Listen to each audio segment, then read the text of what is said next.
ملتا ہے جس کو کلمہ نصیب نہیں ہوا، رزق جسمانی تو اس کو ہی ملتا ہے جس کو کملی والی کی غلامی نصیب نہیں ہوئی،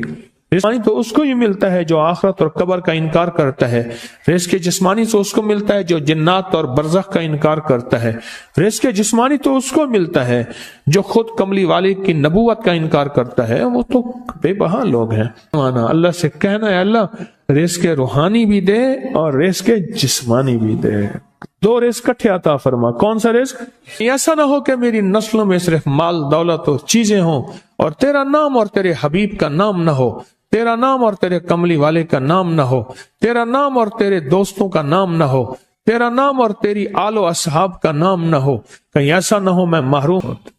اور بس صرف ایک بار سورۃ فاتحہ پڑھ اور اس کے بعد ایاک نعبد و ایاک نستعین کو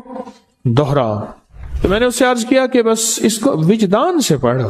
ایسے پڑھ کے رونگٹے کھڑے ہو جائیں، آنسو بہنے لگ جائیں، دل کے اندر کا درد اور دل کا اندر کا غم اور اللہ کے سامنے حاضری،